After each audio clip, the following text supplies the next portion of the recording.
The Graphic Histories Podcast. I got bitten by a radioactive bug. I tried an experimental drug. Went up for a stroll on a gamma testing range. I found an enchanted hurricane. I made a serum that made me small. I modified the serum so it would make me tall. Radioactive isotope in my eyes. Dying alien helped me accessorize. I gained the proportion and strength of a spider. Now I'm invincible and I can fly. I lost my sight, my other senses were heightened. I'm gonna put on my pajamas and go fight crime. Hey there, and welcome to the Graphic Histories Podcast. My name is André, your podcast host. Big thanks to Uka the Mock for our theme song, Superpowers. And big thanks to you, gentle listener, for tuning in once again. Today in the show we have Chris Fenoglio, who is an artist, creator, writer, does some really cool projects. Currently working on the Star Trek Lower Decks comic, which is a blast. And we have a great conversation and a really cool talk. It was really fun. Chris, as I mentioned at the beginning of the show, is in San Francisco or near San Francisco. And because of that, it was interesting because he could only record late at night, which is around 10 o'clock his time, which because he is on Pacific time is 2 o'clock in the morning our time.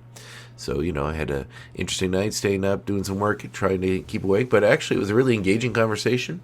Had no trouble keeping my attention, even though I was a little tired. But it was a blast and a really cool chat.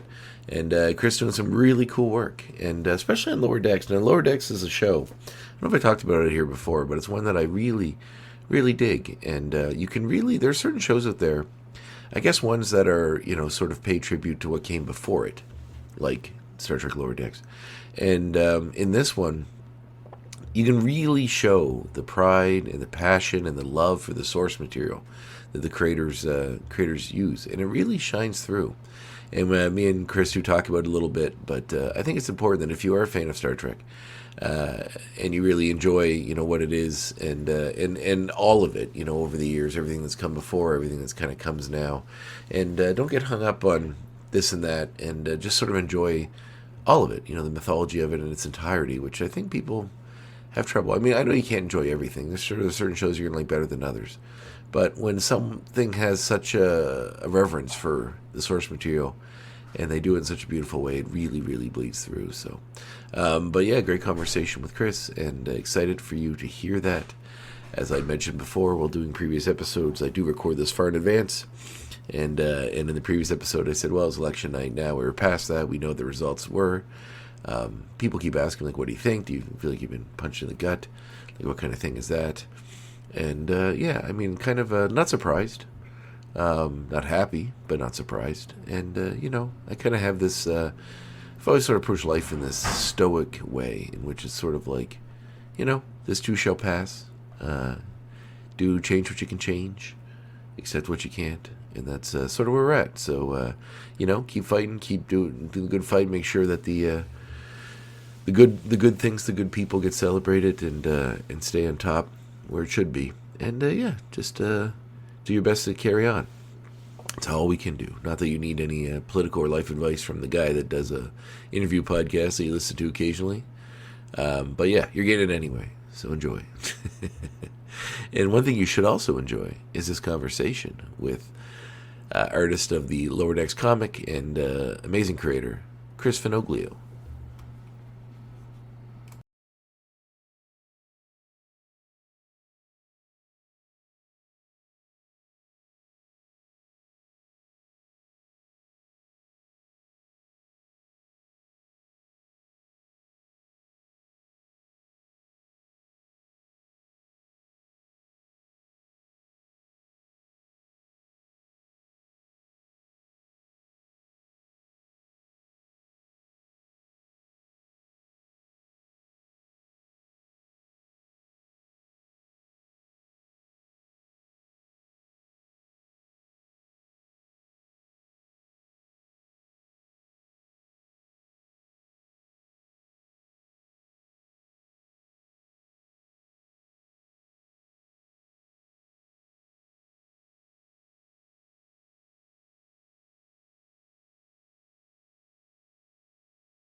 Yeah, I'm in the Bay Area in San Francisco. Well, in that area. Yeah, Pacific time.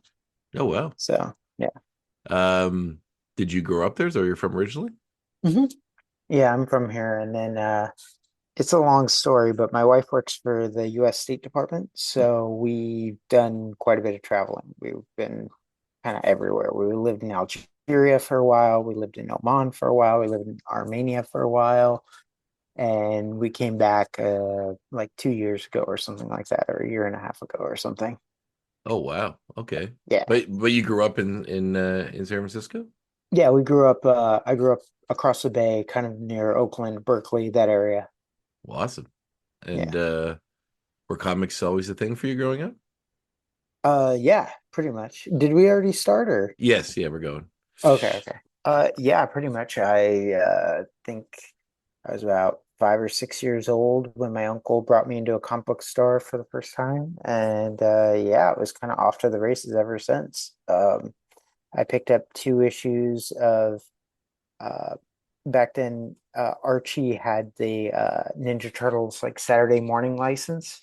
Oh So, yeah. and I was a really big Ninja Turtles fan. So I Oh, basically did or picked up two issues of that, and like I was hooked pretty much ever since. oh, you're speaking my language, man. That was I often talk about that series, how it was like as a kid myself, and I don't know what your age is, but I'm 39. So when I was like really young, um those were the comics I gravitate towards too, also because of the turtles. But going back and looking at some of them, is they were kind of dark, for like fairly dark for children.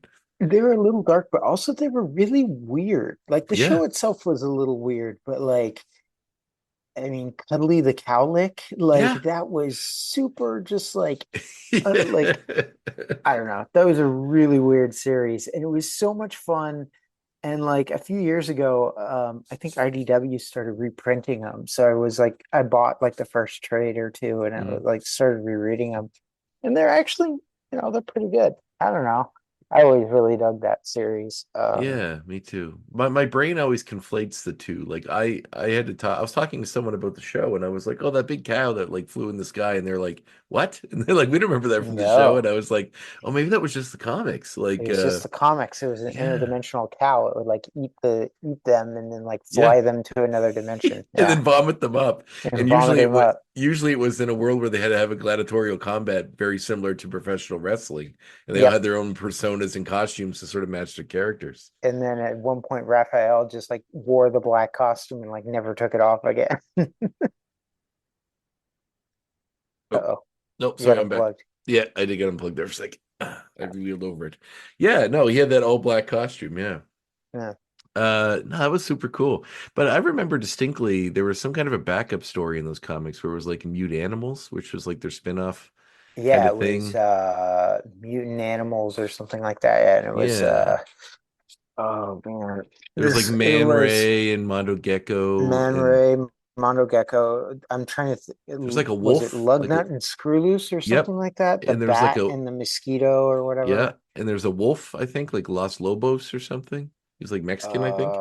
That could be possible. I think Leatherhead was part of it too. Yes, he was. Yes, that's right. Because there was like a comic where there was like a guy, like anyway, I'm not sure how it went around. I'm sure there was some time travel that undid it because I never read the comic that followed up with it. But it was just Yeah. like at the end of the comic, these guys fly over them in their motorcycles and just shoot all of them, and they're all dead. And it ends with someone walking on the beach and finding all the mute animals dead. And I was like, this seems really dark for a kid's book. It still I, sticks in my head as like reading a comic and just seeing all of the characters you've been following for like the last few issues to suddenly get murdered horribly. And then I never got like to find out what happened. So in my I head, do not remember that, but okay, I'll yeah. take your word for it. Yeah, it was weird. It was just like this backup comic they had with those characters, and there's only like 4 or 5 kind of pages per story per issue, but there's one, Oh and I wow. think time travel was playing into it, so I'm guessing somebody went and undid it with time travel, but it was Possibly. still just seemingly quite dark to me as a kid. Um yeah, and that weird cuddly stuff, that's really funny. Very cool. I, Um I feel like this has gotten off in a weird place. Like hey, started in a Oh no, it's all good. This like I don't know the way these general conversations generally go with me is it's just like conversation, just chat. It's usually the best way to get to learn how you are, through a conversation than me just firing a bunch of rapid fire questions at you. So, um, cool. Well, like what did your folks do when you were growing up in San Francisco? My dad worked for a uh he was a plumber, but it was like construction plumbing. Hmm. So he was the person who'd like put the pipes inside the house and stuff like that. And eventually he like started doing blueprint work and stuff for them. And Cool. then my mom was in escrow forever and ever and ever. She did it for like 40 years or something crazy. Oh wow. So yeah. So when you were reading the comics as a kid, did you start drawing around then as well, or is drawing always something that you had? I think I started when I was younger than like comics, but Hmm. like comics was like kind of a focusing point. Like I was always pretty good at drawing. And then like once like I discovered comics, I was like, oh no, this is what I want to do. I want to draw these and kind of I never really gave up on it, Hmm. despite probably having like I probably should have, but I never did. The rallying cry to every comic artist probably in the world Yeah, would it's probably like have I a should have similar thing. probably stopped this a few years ago, but at a certain point you're like, what am I gonna do? I mean, I don't really have any other skills. Well, I think there's a passion that comes with it for comics too. Like I don't think there's any like highly skilled artist out there that's like comics are the way I'm going to go to make my career in art. You just have to have a love and a passion for it and also be artistic to kind of to get into that field, I think. There's a movie called I think it's Sleepwalk with Me, and like Hmm. it's all about comedians, and like there's a joke that's in the movie is like, well, when I first started doing stand-up comedy, I wanted to be a famous, stand-up comedian. And then after doing it for a couple of years, I just wanted to make a living doing stand-up comedy. Yeah. And now I just want to find 20 bucks on the street. And I sort Yeah. of, that hit a little harder than it probably should. Yeah, I saw that movie actually. Mike Birbiglia. Yeah, I really like Yeah, him. Yeah, that was really funny. but Um, well, as you were reading comics, were you like gravitating towards certain artists? Like, were you recognizing at that age, or was it just reading what uh, interests you? it was a little bit of kind of everything. I definitely um started gravitating toward artists at a young age. Hmm. Um, but it wasn't necessarily like I, I like I liked like guys like Jim Lee and like Rob Liefeld and stuff like that. But the guys that really kind of like, you know, it made me kind of perk up and take notice were like Sergio Aragonis was a big Mm. one for me. Like just starting out, it was like the second book that I started following. It was Ninja Turtles, and then at one point, like um I asked the shop guy, I was like, well, what else should I be reading? Like, what else can I read? And I was like 7 years old or something. Hmm. He's like, oh, I really love Gru.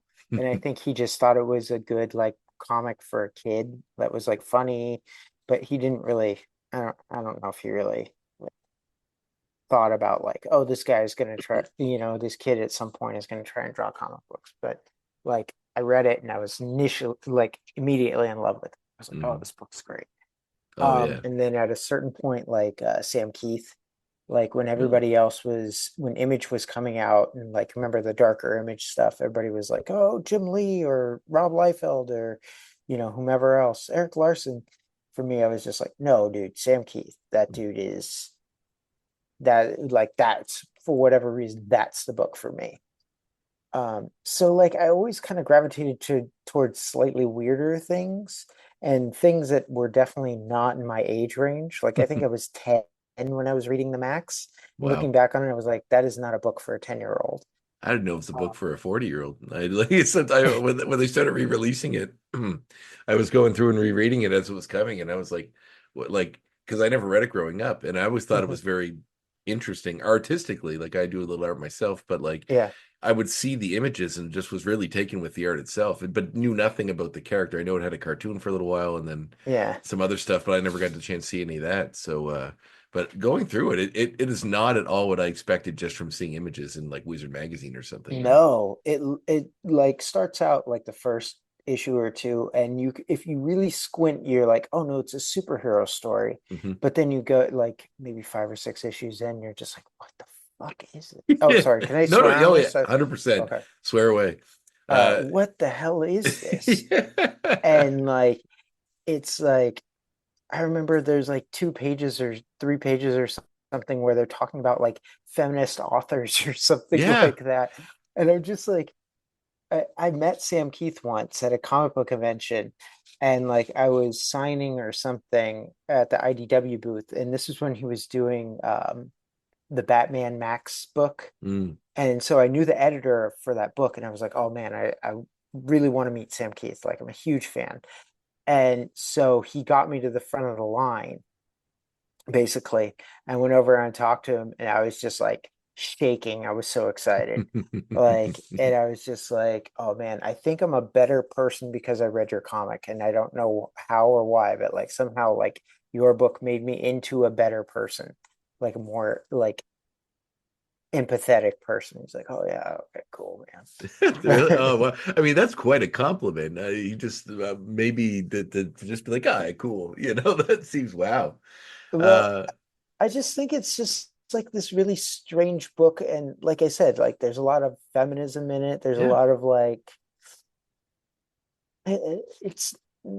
it's a pretty deep book, and it's like thoughtful, but it's like also very strange, and I don't know, man. I don't really know how to explain it. And I feel like you get a different twist on the world if you're reading that versus reading something like I don't know, Wildcats or something like that. Nothing Yeah. against any of those books, but it's just like it's a different kind of, I don't know. No, It's just a 100% agree. It's sort of different like, thing. yeah, and I agree about the feminist bend to it, which is very interesting. And I remember there was a big thing about body positivity, and there's all this Hmm. stuff about autonomy and stuff too, which I thought was very interesting. And like the idea that of what a tulpa is, and that sort of like thought form, and like all this stuff is very interesting and different. And certainly, I mean, I know Image was kind of bringing a lot more to the table than the other two were, as far as like kind of reaching more adult themes, I suppose, in a general sense. But yeah, that one, it was weird. Like as a kid to find that, I feel like it would put some interesting thoughts in your head at an age before the world would sort of force you to have to think about them. So I feel like uh, it at least put the seeds in it. Because, like I said, I was like 10 or 11 when I mm, was reading that book. So there's a lot of that stuff that I didn't like process fully. mhm. But then, like, you get a little older and you're just like, oh, that's what they were talking about. Oh, okay. It's interesting So, when you see how that affected you in some way that you never put it together before, like maybe in your art, your writing or something. There's something that like may have influenced you that you never really clocked that was some kind of major influence. But every once in a while you go back and do a mild investigation, you're like, yeah, something in yeah. that, or something I took from that, right? I guess that's kind of the nature of art. Yeah. But But anyway, I was a huge Keith fan, and yeah, like I wanted, like as a kid I was trying to be a Sam Keith clone. no, And like if you look at my stuff now, like it's not like you probably can't tell. hmm, But like back then I was just like, no, I want to be Sam Keith. Like I found out what kind of ink brush he used, and I started inking with that same exact brush. And like um how would you found that out? Just like through Wizard or something, or I think it was through Wizard or something like yeah, that. all right. Somewhere down the line, he was like, no, it's a Winsor Newton Series 7, #2 Sable Hair. Um, and I was like, no, that's the brush for me. Um, Wow.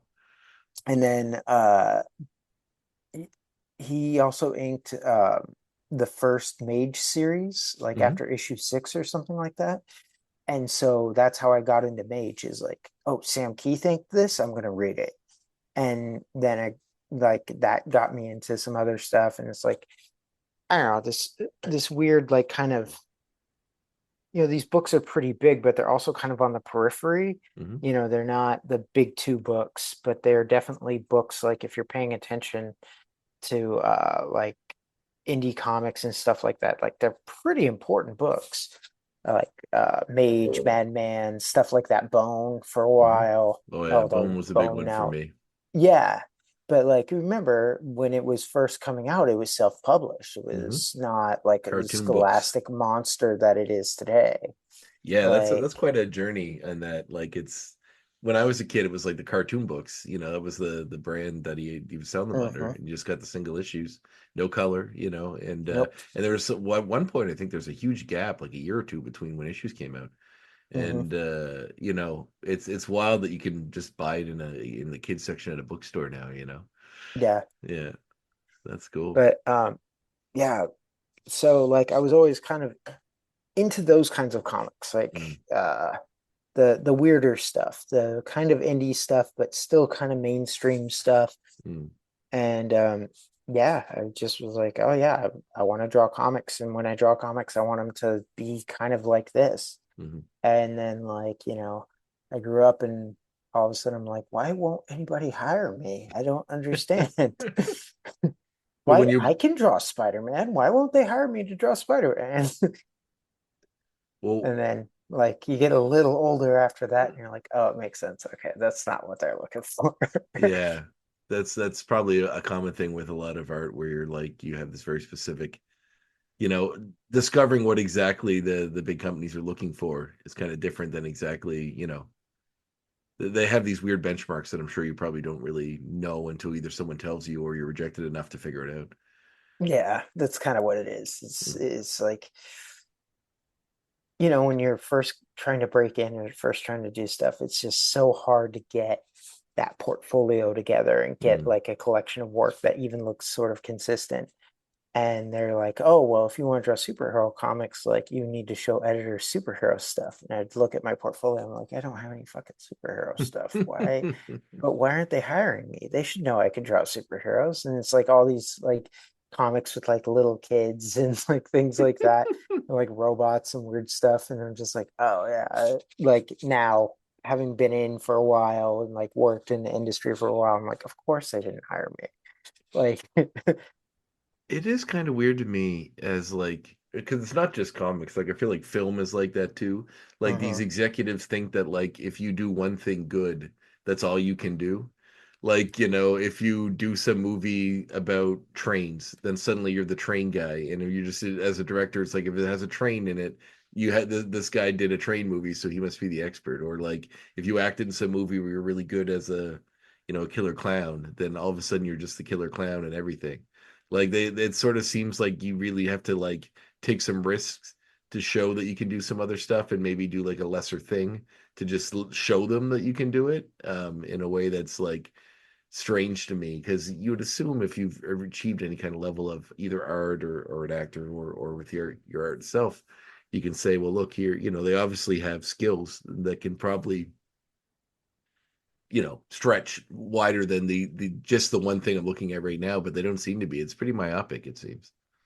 Yeah, like I said, like being an older artist in it now, like I get it. It's hard to kind of see what people like you can only really judge what people do by based on what they show you. Mm, And like a lot of editors, a lot of people who are going to give you jobs, they're either too busy or like looking at too many portfolios or whatever. They're not going to like sit down, look at your stuff and kind of think for a minute and be like, oh, well, he did this pretty well. He could probably do something else mm, like straight. And they're just going to kind of look at what you present them. I mm. sort of think of like, I remember I was listening to Kevin Smith on a podcast when Red State came out, Oh, I love that movie. and I honestly never saw it, but Really? like, It's yeah, I think it's his like I like his work. I haven't seen everything, but I've seen probably 90% of it. And I yeah, would say that movie is his best directed movie. yeah. As far as like with having a clear story and just it seems very different from everything else he did, and it's Hmm. very good. In my opinion. I mean, Yeah. It's just one of those things where he was talking about it and he was like, oh yeah, so I did this movie and people were like, oh, I didn't know you could do that. And he's like, you thought I just could do the thing that I had done for the last 20 years. Mhm. And I was like, well, yeah, of course that's what they thought you could do because you never did anything else. You did, no one's going to hire you to do The Exorcist if all you turn in is Mallrats. I mean, like Yeah. those are two completely different movies and people aren't going to make that jump. No, you and he had know? to get to a level where he could just do that. Like once you're so successful, you get a chance to do stuff like that. He probably Yeah. had to like mile it out and do the Jane Silent Bob stuff for 20 years before he got a chance, or at least financial independence enough to probably do that. Yeah. And then it Like I opened think up. he basically funds all his own movies more or less at this point, or basically does most of the hard work and like Mm, get someone to distribute it or something like that. I think yeah, his stuff he basically like makes it and then finds some way to get it out there, yeah. which is I don't know, crazy to me. But Well, it's he's easier not. once you already have several million, hundreds, probably tens of millions of dollars already Oh in yeah, in and your like pocket. 10, yeah, and like millions of fans or followers or whatever. Like Oh yeah, absolutely. he could release anything pretty much, and it's almost guaranteed to have somebody come watch it. Yeah, and usually Just his budgets aren't crazy high either, right? So nope, I don't think doesn't so. I no, think he makes movies for fairly cheap. yeah. Yeah. How did your folks feel when you were suddenly like, I'm going into art? This is my life. I don't think it was a surprise to them because, like I said, I started when I was like 6, and I was Hmm. like pretty clear. I was like, no, I want to draw comic books when I grow up. And then they were always like, well, it's hard, and I'm like, yeah, but I want to do it. And they're like, well, you should have a backup. And I was like, nah, I want to do it. And then like, yeah, they they're supportive, but also just kind of like, what are you doing, man? You're not going to make any money at this. And I'm like, yeah, yeah, I know, but I want to do it. Yeah. It, It's it's really kind of hard. a generational thing, I think, like they if you're passionate what you want to do and you want like this is the thing you want to do, it seems to me like maybe the previous generation, or at least my parents were probably fall into this as well, where it's like you didn't really put a lot of thought into your career. You did what you wanted to do. You did something that you could do, and that was sort of it. Was just your job. There wasn't Yeah, a lot of overlap with passion in the regular world, I guess. I don't know if it's necessarily generational. I feel like everybody sort of does that to a Mm, point. yeah. Like most people don't get to do what they want to do. And it's not necessarily like I think for a lot of people it's just like they're either directionless. Like there's a lot of people who go into college or something are like, well, I don't know, I'm gonna, go and do something for a while and hopefully I pick a major and they end up doing like communications or something Hmm. or some like kind of whatever major. But it's not something that I necessarily would be like, oh no, this person is passionate about, underwater basket weaving or whatever the hell it is. Um, but I was very lucky in the sense that like I don't know if lucky's the right way, but right way to say it, but like I was very guided from a young age. It was just like I want to do this one thing and that's it. I want to do this. And it's like kind of everything was about that. The classes I took in school were like, no, I'm gonna take the screenwriting class so that I understand the language of movies, so I understand the language of comics. I'm gonna take you know, this art class because, oh no, I want to be able to draw comics. I'm gonna take this class because somehow it's going to help me draw comics. That's awesome. And I mean, I don't know, it's just kind of the way it worked out. Well, it's the kind But of clarity of purpose you don't often find in younger people.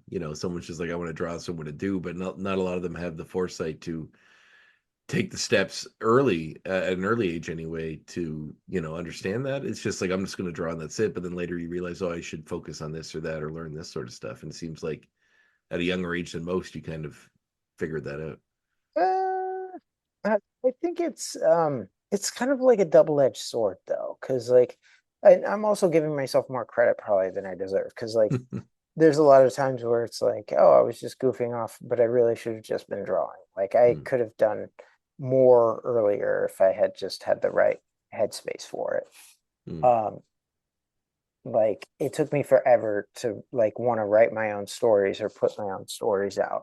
And I think I was in grad school already when I did that. And I was just like, oh yeah, because I was just waiting on, I was like, I'm going to be an artist. So someone has to write for me. I have to find a writer. I Mm. was just constantly trying to find someone to write me a script or something. And then at a certain point, like in grad school, they were like, okay, well, here's your assignment. You have to come up with a story for it And I was like, oh, there's no one to write this for me. So I wrote it myself, and I was like, actually, it's not too bad. And so, that's kind of, and like, I feel like I could have done that a lot younger if I had thought about it or just had some sort of, I don't know, um, been more ambitious, I guess, a little Mhm. less timid on it. But yeah, there was a lot of like, I want to do this thing, or I'm going to do this thing specifically so I can get better at doing comics Mm. or start understanding things about comics. And yeah, um, You mentioned grad school. Did you do like at art school as well, or like in art college or anything like that? Or? yeah. So my 4 year is at UC Santa Cruz. Mhm. And I got an art degree, but it was the wrong kind of art, probably. What I needed was more of an illustration base, but theirs is more of a fine arts base, Okay. which kind of tweaks your brain in a different way. But it's, I needed things like fundamentals of drawing and like shading and things like that. And Mhm. what they were offering was more like, Cubism how, or huh? like cubism or just like that Yeah. that yeah. how, how does this naked person sitting by themselves wrapped in toilet paper in the middle of the gallery, how does it make you feel? What do you think when you see this? And it's like, that's not wrong. It's No. just different. And when you're like 18 or 19, you don't know the difference. You hear, oh, I'm going to a school for art. This must be the kind of schooling that everybody in art gets. Mhm. And, you don't know that what you're missing because you're just too naive to know. Yeah. And then like I said, I got out and I, was trying to get jobs, trying to break in the industry and just absolute like hearing absolute nothing, like not getting any sort of response or ripples. And it became pretty clear pretty quickly that I was like, oh, I'm not drawing well enough. I need to do something else. Was the And so portfolio like the naked person wrapped in toilet paper? Was that the what you were bringing around? I mean, I looked pretty good back then, all right? Yeah, I'm sure. I'm sure the art school or like I think the art school has always been painted in my head mostly by the movie Art School Confidential, which I talked to someone about who also went into fine arts and said that it wasn't too far away from what it felt like to go through art school. In this sort of the like I don't want to use the word pretension, but there's a level of it sometimes with like fine art that I find very interesting because it's like I don't know. I kind of tend to view art as like art is art. It can be whatever you want it to be. It can be this, it can be that, it can be comics, it can be, painting, it can be this, but like none is on a higher level than any other really to me. And it's I don't know. I just find that fine art world very interesting and kind of impermeable. I feel like it's just like two completely different things. Mm. And that's something that nobody really explained to me. Hmm. So like fine art for is it's more about creating like it's changed since postmodernism, but like it's more about creating a piece, and that piece is the art. For Mm. example, like a painting. Like if you make a painting, that painting is the art. The piece that you create is the art. Mm. And like you kind of see it in the way that um what's the word I'm trying to think of? They like observe it, they Mm. like take it in. So like if you go to a gallery, you're not going to like run through and be like, oh, piece of art, piece of art, piece of art, piece of art, right? You're going to like walk up to the painting, you're going to look at it, and you're going to kind of think about the brush strokes or think about the composition or something like that, or like Mm. really kind of look at the nuances and the details. And they're kind of made like that. There's, compositionally, like structurally, they are made so that you stand in front of it and you look at it and you spend some time thinking about it and what does it mean and what is, why did they put that figure there and what does that figure represent and things like that. How does it affect the overall piece? Mm.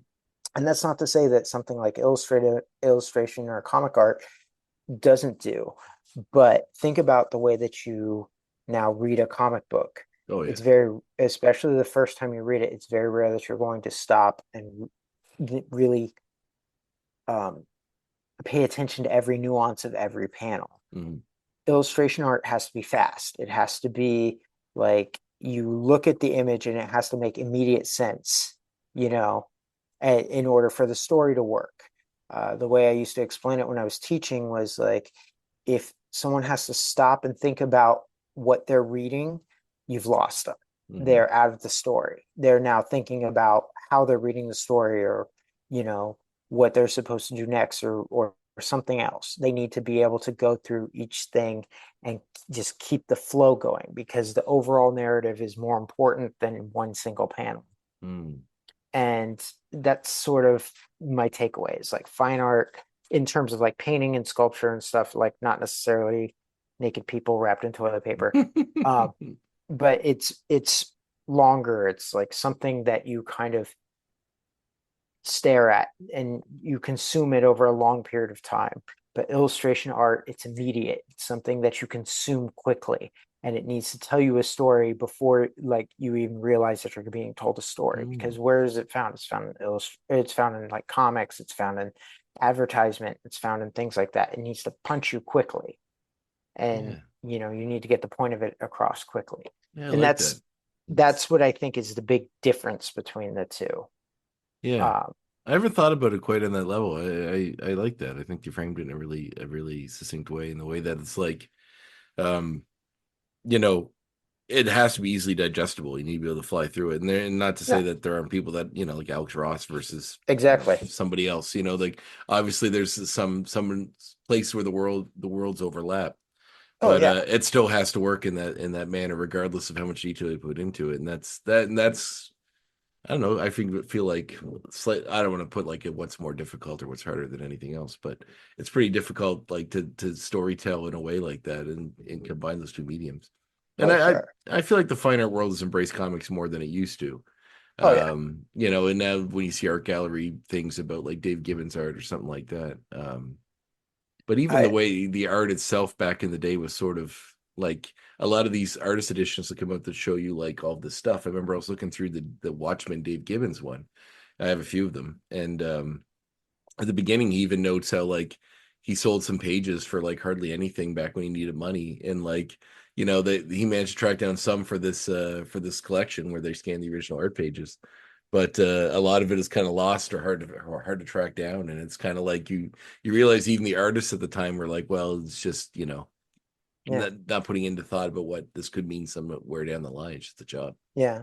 But I mean, that's another good point of it too, because like think about it. Watchmen, for example, the art, the object is the graphic novel, Mhm. right? That is the reprint is the art object Yes. that consumers consume.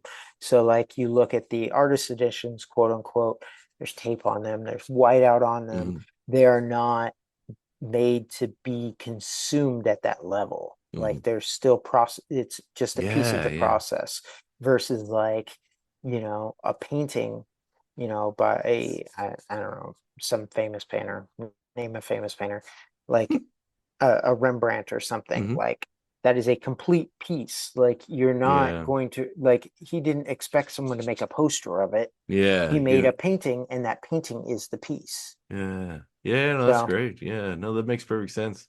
Because you're right. It's not like I love him for that. Like, because you see all the notes, you see the little imperfections, you see where they fix stuff, you see, like, I think that's super cool. But you're right. I guess at no point was he ever like, when doing it, going, someone's going to look at these someday. yeah. And Um, I mean I love that stuff too. mm, I'm a huge fan of like looking at pages and like the way that they fix things, and like, mm, oh, he used a razor blade here, and oh, mm. how did he do this little thing? And why did they use red lines instead of black lines on this part and stuff like that? But it's just a different way of thinking about it. Yeah. It's commercial art versus fine art. Mm. And yeah, Well, I don't. when did the first, like, what was the first gig once you started kind of shifting Um, your focus or your portfolio? I so I'm a good friend with Struble, who did the Isabel Struble, who did the Little Chess Boy book. Hmm. Oh, And really? I Wow. Yeah, we've been friends since I think I was like 15. And she was 17 or something, slightly older. We met on like AOL chat things. That's awesome. And yeah. That's cool. And so I did some of the Little Depressed Boy web comics when I was before grad school. And like that, I was using that as portfolio stuff. And like I said, is like, you know, slice of life comics. So like I would show these, I'd go to conventions with this stuff and I'd show it to editors and they're like, I mean, it's okay, but like I can't hire you to draw, I can't hire you to draw Carnage with this. Like, what are you talking? What are you doing, kid? We got a lot of demand for It's carnage right now, so yeah, need people that can draw a lot of knives and swords, the red swords and knives. yeah.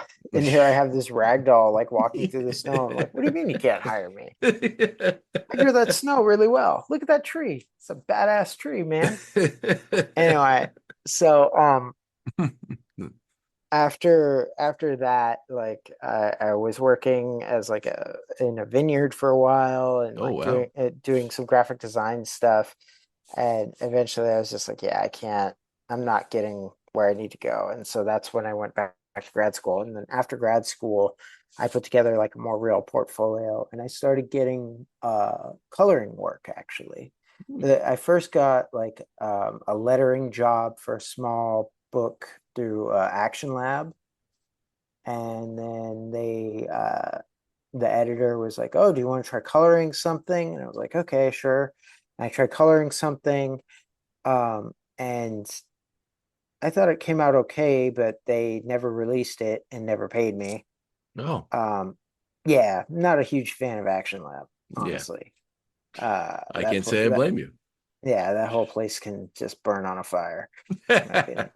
Um, and then after that, like I had a little bit of a coloring portfolio, and I went to um, they hadn't the very first Image Expo was in Oakland because like I don't know why they did it in Oakland, but it was like it it was cool because it was like a con when I was a kid because like there's all these huge name guys and you could just walk right up to them. Like Mm, you could literally like I walked right up and started talking to Brian K. Vaughan. Like I hmm. did the same thing with like Rob Liefeld and like all these other guys. Like they were just like there. And like Yeah, it was just because it was a really small attended con. it's And really so surreal when you have that moment. Like when I was younger, I went to one in Montreal. I live in Nova Scotia, Canada. It's the way on the other sure. side. And I went to Montreal to this comic expo, and I got to meet like Sergio Aragones when you mentioned Yeah. Gru, and like Stan Sakai, and all the like Ty Templeton, all these guys that I really looked up to. Like you just walk up and talk to them. It was Yeah. insane. Like, and there's not like a massive line because there's 1,000 other comic people there, so you can just kind of go and have a chat, get a sketch, and it's really surreal, especially when you Yeah. like get a chance to find out they're cool people. Yeah. And like I was always going with portfolio because I was always Hmm. trying to find work and stuff. And so like I started walking around showing different people stuff. And I showed this one guy, Dan Corey, my stuff, Daniel Corey, Hmm. and great guy, still a good friend to today. And he was like, "Oh, that looks pretty good." And I was like, "Yeah, I colored some stuff, and I did some things." Oh, one other thing is like after school, uh, I had an opportunity to go, like they had some like high level like publishers and people come to the school Ah, and okay. like look at a select group of people's portfolios, and I was one of those people. And so I actually got to meet Nick Lowe from Mm, Marvel, wow. and like I reached out to him. He sent me some coloring test pages that never went anywhere, but they went in my portfolio. So I had like all these coloring portfolio pages, and I showed them to this Daniel Corey guy, and like I didn't really think anything of it because I didn't really know who he was or anything or what he was doing. He was just like a dude in a booth, and I was like, oh well, maybe he'll have a job for me. So fast forward a few months later, he reaches out to me on emails like, hey, you probably don't remember me, but we met at this Image Expo thing, and I need a colorist for this image book I'm doing called Red City. Are you interested? And so I was like, yeah, I'm interested. And so I did a couple of issues of that book. I think it was a 4-issue miniseries. And so I'm pretty sure I colored all 4 issues, Wow. but it's been a while. Yeah, I'm pretty sure. Um, and yeah, so that built up my coloring portfolio more. And then after that, I met oh man, I'm blanking on names tonight. Oh, no Um, worries. I'm just tired. I met an IDW editor, Sarah, um, and I like had all these coloring portfolios. And by this time, I had an iPad, so I loaded a bunch of pages on my iPad, and I was like, "Oh, here I do coloring." And I showed her some of my art stuff too. She's like, "Oh, your coloring's nice." And so I emailed her, and same thing. A few months later, Denton Tipton reached out to me and was like, "Oh, hey, we're looking for colors for this book, Orphan Black. Are you interested?" And I was like, yeah, I do. So I jumped onto Orphan Black for about 5 issues. And it's a really long story, but it was a miserable time. Oh, They're really? horrible licensors. Yeah. That's a shame. Don't ever work with those people. They're awful. Oh yeah. Well, I remember the show. I mean, it was kind of, I think it was a Canadian show. If it wasn't, it had a lot of Canadian actors in it. I think Um, they filmed in Canada. yeah, there was a lot of Canadian Yeah. actors in it. The show is great. It's too much to get into. The IDW's all the people I've ever worked with at IDW are wonderful, but Mhm. those licensors are just really rough. Oh, in the Um, IDWs, that's like a lot of those are their licensors. So like they do a lot of those licensed products. But I've had conversations with lots of other people that have worked on licensed books and how strange it is with like the weird minefield you tiptoe through. Like I spoke recently with Stefan Petruccia, who uh, wrote a bunch of the early X-Files comics, like when they mhm. first started making them for Tops. And Yeah, they would give him this long. They didn't really give him anything. They would just tell him what he was doing wrong, and they give him but they wouldn't tell him what he couldn't do. And then eventually they told him, hey, you can't do this, you can't say that, and they take away like almost everything that he could do with the stories he wanted to do. So yeah. it got Someone very was convoluted. I know somebody who was uh, uh who tried out for the like one of those Topps X-Files books, Hmm. and apparently they didn't get the likeness rights.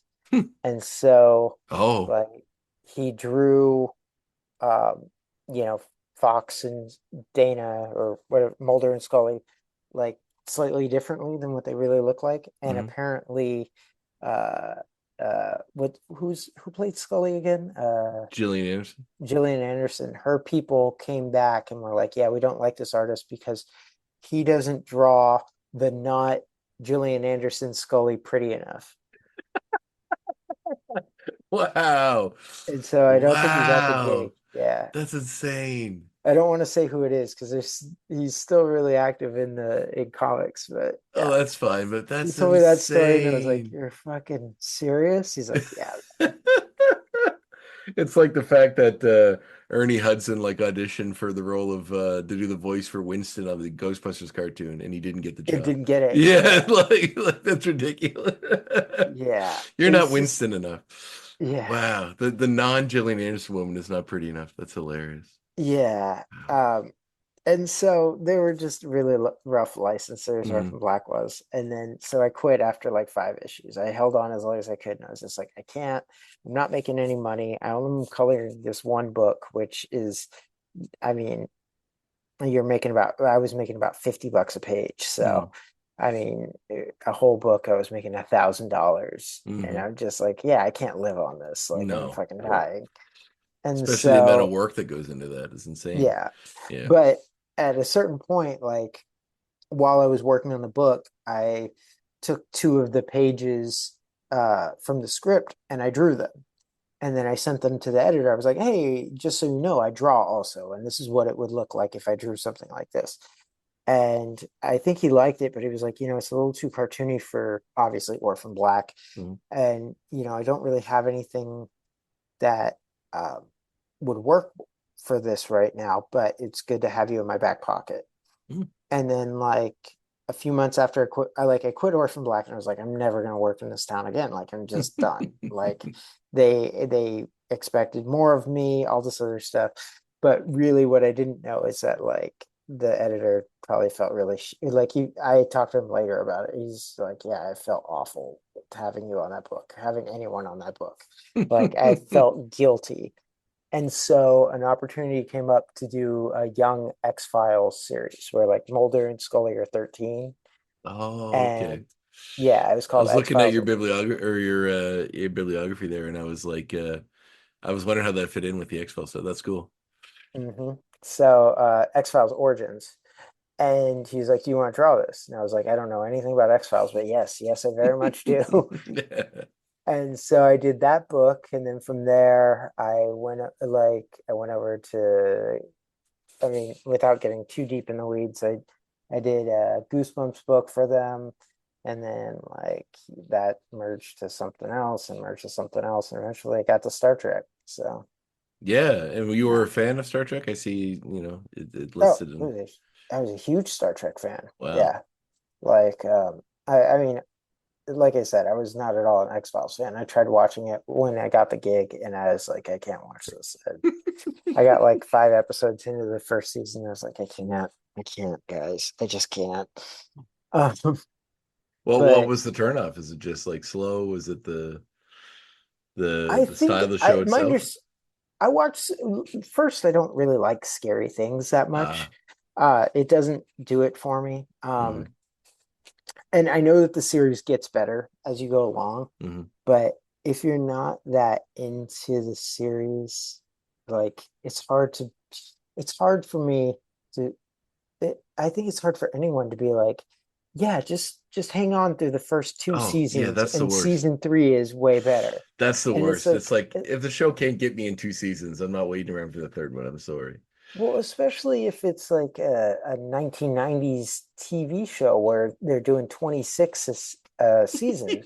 Right. It's like I'm not going to sit Yeah. around and watch 50 episodes of a TV of an hour-long TV show to wait for it to get good. Like something has That's to quite, grab me. that's quite a commitment. Watch 50 hours of entertainment and then then the good thing will come. It's like there's other stuff that's good from the start. Let's go with that. Yeah, I mean, and I would argue that like Next Generation, it's got a rough first two seasons, maybe three, but like it gets really like I already love that series. Like I had already No. watched it as a kid, and so I'm willing to sit there and like kind of suffer through 2 seasons of kind of mediocrity Yeah. to get to like the seasons 3, 4, 5, 6, 7, man, That's Deep because it's Space Nine for me. It's like I'll suffer through the first 2 seasons till we get to the Dominion War, and then I'm pretty happy. oh yeah, Yeah. Although there's yeah. stuff I like in the first couple seasons, but once There's they, some fun, yeah. what's the one with the game? Everybody always poops on that episode. I think it's so much fun. Oh, the Move Along Home one or whatever. Like, Yes, yeah, that was yes. fun. That was super fun. Everybody hates it, and I'm just like, that's one of the ones that I remember from watching the show. Like I remember that episode. I don't know why, but it's stuck in my head. And like, I don't know. I was excited when it came on when I was doing my watch through. I was like, oh, I remember this one. Oh, Yeah. sweet. I mean, like the pilot and all that are great too. Like, there's some good. Like, I bet you if I were to go through like episode by episode of the first couple seasons, I'm sure there would be a lot of stuff in there. I'd be like, oh, that's great, that's great, that's great, that's great. Yeah. You know. So, There's I almost every Trek show has a rough couple, oh yeah, like Voyager season took a or couple two. years to hit its stride too. They all sort of, Voyager, yeah. Um, yeah, Voyager is a fun show, but it's not, I mean, it's kind of like it's waffling in the yeah, first couple it does take a episodes. while. Although I was really as a kid, I think I was just really into. I was really happy where I think that's when the Borg show up is kind of when it seems to hit its stride for me, maybe. Yeah. And When then Seven of Nine kind of comes in. Yeah. well, before a bit before that, but yeah, I really liked there are a couple of characters they introduced in that series or species that I always really thought were cool, and I never really felt like they revisited too much. But in the defense of me, I haven't watched like I've watched all of Enterprise, or I've watched all of see most of Discovery. But like I always thought the Hirogen are really cool. It was kind of like the Star Trek's version of of the predators, which I always kind of thought was neat. Hmm. And species, was it 84? No, 8472, was that it? The one that was Yeah, like the, I yeah. know who you're talking about. Yeah, Yeah. the CGI big plant guys from Fluidic Space. I thought they were an interesting concept too. Oh man. I so a lot of this stuff I rewatched on Netflix, right? Hmm. Because watching TV in the 90s, it was like you either caught an episode or you didn't. Oh And yeah. like you didn't ever see it again, or you saw it like maybe during the summer when they were doing Hmm. repeats or something like that. But there was a good chance that you just missed that episode. Hmm. And so like it's weird going through. I would watch, or I started watching all the way through on Netflix, and it's funny to watch those episodes with that species 84 or whatever it is, Hmm. um, because they reuse the same animation, the same like Oh really? Oh, stuff that's again funny. and again and again and again. That's They funny. didn't. It's like they didn't expect people to eventually like stream this stuff. Hmm. And so like you're watching it and you're just like, oh, this must have been so expensive for them to do back in whatever Yeah, 1997. And like, because they're all yeah. CGI and they're just like, yeah, it's Hmm. yeah, it's weird. I find that with a lot of things like I call them like Blu-ray moments because I collect like Hmm. physical media. So like and you watch like an old movie that was like an old Roger Corman movie that they never intended to ever that they never thought that the idea that someone could watch this in high definition was even a thought to them. And you'd see like Sid Haig was in it and his character gets his arm cut off. And then later on at the end, there's a bunch of ghosts of the people that died coming up on this guy. I think it was Galaxy of Terror was the movie, and Sid Haig is one of them, and you can see his arm is clearly painted black, and he's hiding it behind his body as he's running towards them because like they never thought you'd be able to see something with this level of clarity, right? It's just so funny. Apparently in Next Generation, if you look at like some of the door signs and stuff, they're like little jokes and like weird things written I in heard them, that, yeah. sort of for the same reason. There was like no one's ever going to be able to see because they're just not going to watch it in high def. Yep, they well also there's some that I don't think because like I don't think the next generation did get a high def version, but I don't think Deep Space Nine ever did. Because I think Mm, that was in the world where there's like a period in filmmaking or at least television filmmaking where they moved everything to tape instead of like using film. mhm, And because of the way bunch of these series were filmed in the 90s, they can't be rescanned to a higher level. So like DVD is the best you can do. mm, So there's a few that you'll never, unless maybe they're saying maybe AI will be able to come in and fix that eventually. But for mm. now, like I remember I was rewatching Erie, Indiana because I watched a lot as a kid and I never finished it. And I'm a big Joe Dante fan, and I found out that film they've never had a high res version of it for that reason because they just filmed Mm. it in some style they can't scan at a higher level. I mean, it sounds entirely plausible, Yeah. but I mean, man, Deep Space Nine must have been a very expensive show to do at the Oh, time. probably yeah. Yeah, Yeah. but It's I still mean, my favorite. It's still my favorite. They haven't topped it for oh, me. it's excellent. Yeah. The way I put it is like my favorite is Next Generation because it's like it's just comfort food. Like Hmm. I've watched it since I was a kid. I love it. I love every single character on there. I just think it's a great show and it's a lot of fun. Deep Space Nine, though, is probably inarguably a better show. Hmm. Like the way that I'm sort of like it, whenever people are like, okay, rank your Star Wars movies, I'm like, yeah, well, Return of the Jedi is my favorite. And they're like, what? And I'm like, I know Empire is a better movie. I know this for a Yeah. fact, but it's way more fun to watch Return of the Jedi. I don't know what to tell you. There's like something magical about that movie. It's just more fun, Yeah, you know? because it's what it means to you and you were in your life when you saw Yeah, it. It's not just the movie itself. I always say I have my favorite movie and I have my like favorite movie that's my favorite movie for me and my yeah, favorite movie that's an art like I would objectively say artistically is probably like the best movie. So yeah. the artistic one is No Country for Old Men. The my favorite movie is Who Framed Roger Rabbit. Like for a lot of Oh, reasons, you know, that's a stunning movie in and it of it's itself, though. fantastic. It's got everything and it's so much fun. Yeah. I always say it's like a period piece. It's a romance. It's funny. There's cartoons. There's humans. It's scary. It's a detective story. There's like a mystery element. It's just the characters are so well rounded and so great. It's just it has literally everything in a movie, and Well, just fun. just like the technology to be able to Oh yeah. like the way that they were able to like kind of seamlessly put together the animation and the characters to Hmm. the point where like Roger cast shadows and stuff like Hmm. that. It's like absolutely kind of stunning to rewatch it, and it still looks amazing. Oh yes, yeah. And like also, I took a in grad school, I took a history of character animation or something course, which is like Hmm. basically a history of cartoons course. Um, and the teacher was like, it has the only time that Bugs Bunny and Mickey Mouse are on screen at the Yep. same time Hmm. They ever did. anywhere. It was only because They Spielberg was such a big shot at that time that they could even come close to being able to do that.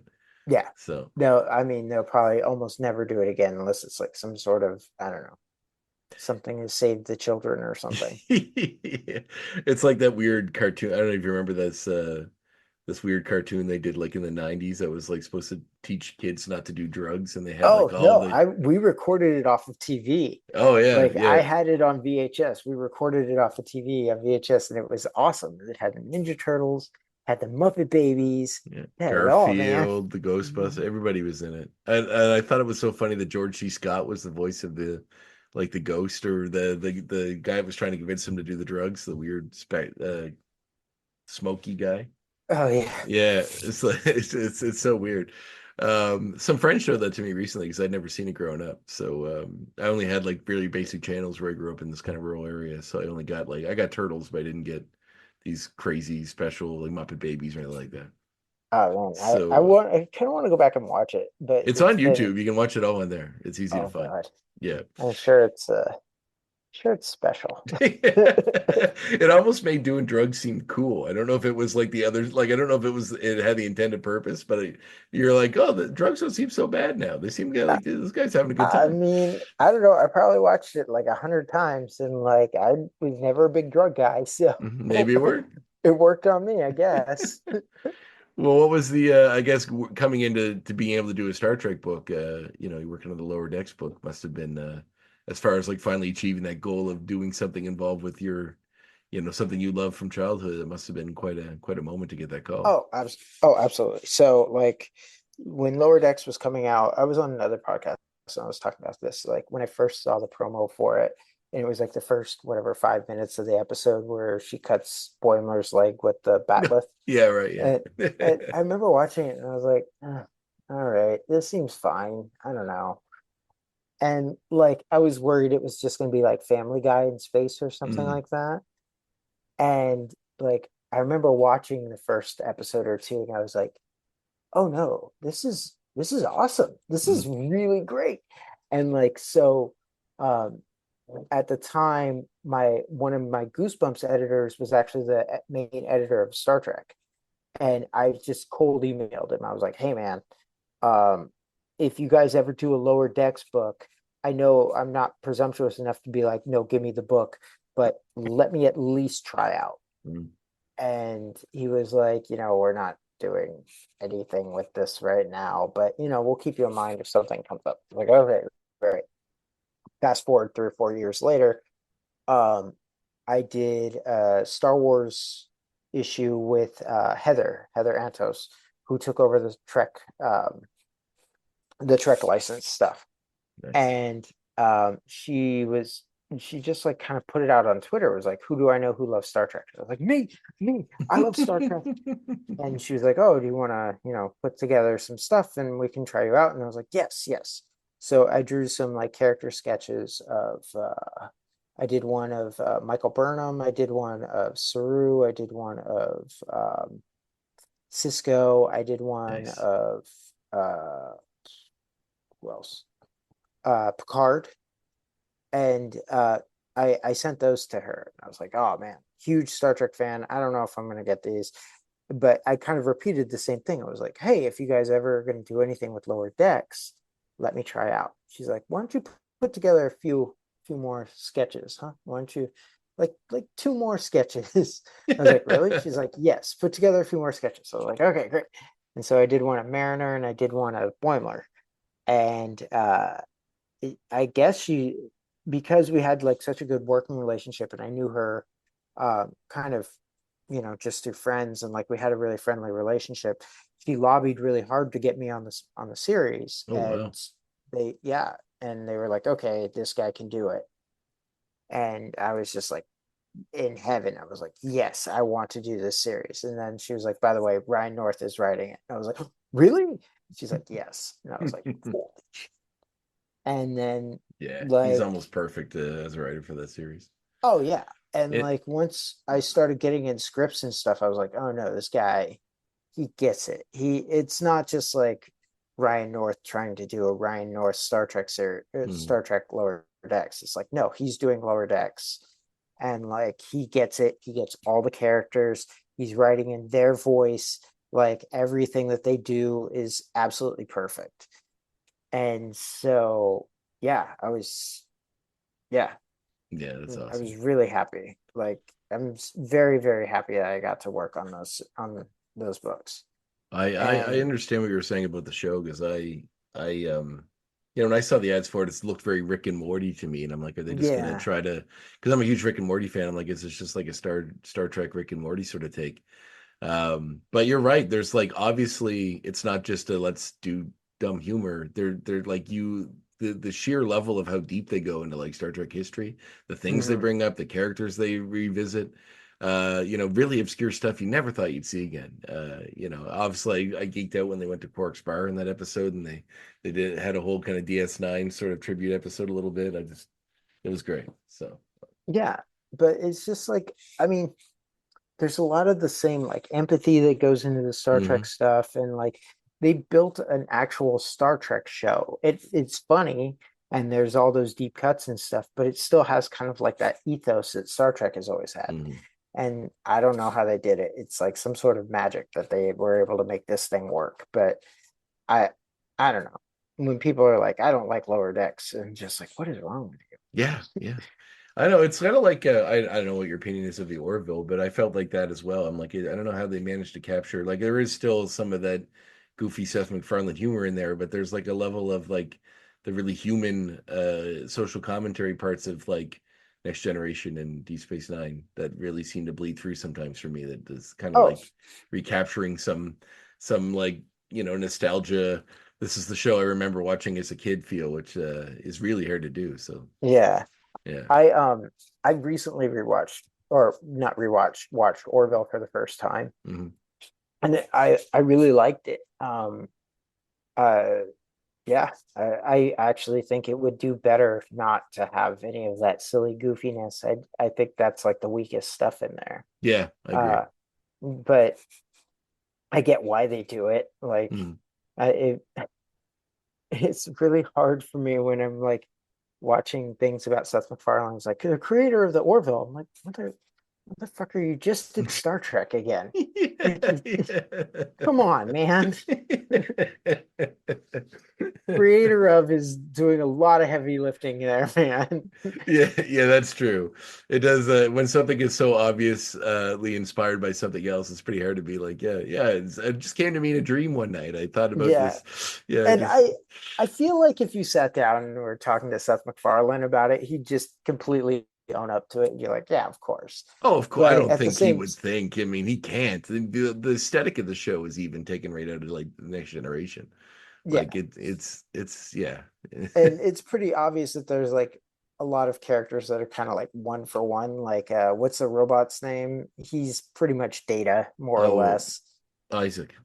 Isaac, yeah. Yeah. And it's just like, I don't know.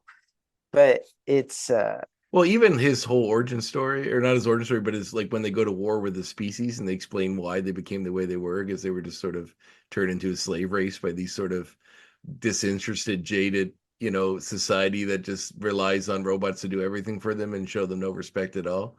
yeah, And you're kind of like, oh, this is very much what we're doing now, and what we would probably do if we got AI to the level that it's these guys are at yeah. 100%. We'd be like, oh, you're not human, so it's the way we dehuman. Well, people. I don't say we as in like you and I, but like people tend to dehumanize things to make it easier to have power over them.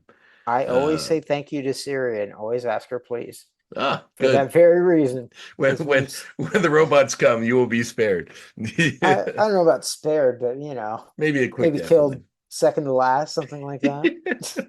this one hand comes out like this robot hand and pets you in the head and says like, Yeah. "I remember your kindness, thank you."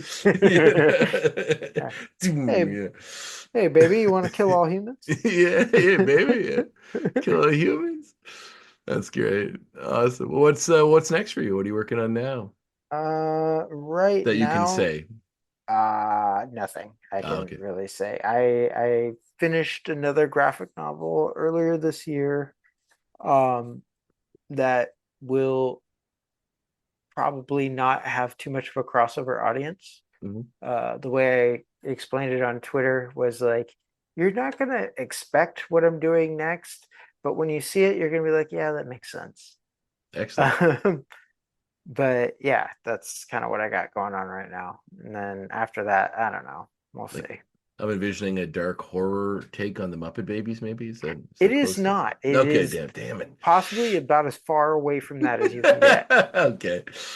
Um, I I love when they went on this trend of turning every old property into some like when they did all these Archie Jughead Werewolf, Archie meets Zombies, Archie meets Predator, where it's just like finding all of these like kids properties and then making them horrific somehow. And yeah, Muppet Babies missed the mark on that. oh man, I had one tweet that Mark Hamill liked, and my tweet was like, it was about the Muppets, which Mhm. is why I bring it up. And it was like, I don't know why they keep trying to like age up or like gritty up the Muppets or like do weird stuff with them. Yeah. Literally, all they have to do, this is more than 280 characters, so I'm Mhm. paraphrasing. Um, like, all they have to do is just redo the Muppet Show exactly as it was in the 70s. Like, just Yeah. keep going. Yeah. Like, imagine an episode of the Muppet Show with Taylor Swift or Jack Black, or I Yeah. could think of 100,000 celebrities that would want to be on just the Muppet Show. And you don't have to do anything with it. You don't have to like age, like make it modern. You don't have to put in drug references. You don't have to like put in adult humor. It could just literally just be the Muppet Show, Mhm. and it would do awesome, Yeah. probably. I would 100% watch it. I would watch that. I actually kind of liked that one they did where it was sort of like The Office with the Muppets. But I get what you're saying. I would much rather just get another Muppet Show. Like when I was in the early 90s, I think when I was a kid, they did the Muppets Tonight, which is basically just the Yeah, Muppet Show again with Clifford the catfish as the host. And I really dug that as a kid. I loved it. So yeah. I yeah. watched the Muppet, the Mayhem one, or the Electric Mayhem show. It was Mhm. okay. It was fine, but it's just like, why don't they just Yeah, do just do this that? thing. Especially They with don't Disney have, Plus. Just put it on there and just do it there. yeah, Disney Plus. They could release one episode a week and do like 8 episodes or 10 episodes a season, and you get relatively big names. Hey, Taylor Swift will release your concert, but you have to do one episode of the Muppet Show. Yeah. And I'm Crazy. sure most people probably have a reference for that stuff anyway and happy to do it. So, Yeah. yeah. Anyway, that's Yeah. my thought. Oh, that's cool. I guess yeah, before I let you go, I see you're working on you do an online comic with your partner, right? Is that right? I did my webcomic has not been updated in Oh, probably okay. 4 or 5 years. That's all But right. yeah, I did a webcomic about me and my wife called Chris and Christina. Uh, I thought it was funny. It didn't get much traction, but you can find it if you go to my website, chrisfenoglio.com. You can find it, That's read I'm through always all of it. impressed when people like get to do projects with their spouses. Like my wife's not into any kind of artistic endeavors like this sort of stuff. So I mean it's always cool when you see people working on these sort of projects and they Oh, you know no, she had nothing to do with it. She oh hates really that. did She hates it. you didn't even pass it by her? You're just like it just goes out. Oh no, I passed everything by her. Okay, I was good. like, I "Oh, was can gonna I say put smart this man. out?" And she'd be like, "What are you doing? People are gonna think I'm ridiculous." Yeah, go ahead. And I always feel that like cartoonists that do slice of life but their own life stuff and also like comedians like they must walk an interesting tightrope with their spouses, you know. yeah, that's sort of what ended up happening. And I was like, "I thought this was really funny." And she's like, "What are you doing?" I remember there was one where the premise is like it, the joke is like I'm coming up to a door and it sounds like she's cheating on me, and I open the door and she's just eating a pizza by herself. And I was like, I ran it by her because Sorry, I that's ran really it good. by her because the punchline was me calling her a pizza hussy. Mhm. And I was like, can I put this out? And she was like, yeah, go ahead. But I was just like, oh, she might not like me calling her a pizza hussy. That might be a little bit too much. Yeah, I feel like my wife's kind of the same sometimes because like I do a lot of stuff around like town where I like host movie nights at a bar and I like do vinyl nights and these sort of funny things. And she's always just like, yeah, that's kind of your world. Sometimes it overlaps. She'll come to something, but it's always like, yeah, it's fine. You do your thing over there. Yeah, And she has no, yeah, she is my wife is utterly unimpressed. I'm just like, look, I did a Star Trek book and she loves Star Trek. And Mhm. she's just like, that's nice. Well, you're at Okay. you're at that level. She knows you're fantastic. You don't need to remind her, I guess, right? That's a good I way to try and look at remind it. her every day. She's like, meh, meh, meh. Well, sounds like marriage to me. Yeah, pretty much. Well, I won't take any more of your time, man. This is really fun chatting with you, and Yeah, thanks for chatting with me. Oh, this is a blast. I'll let you know when it comes out. Okay, cool. Awesome. All right, Thanks take it again. easy, man. Have a great night. You too.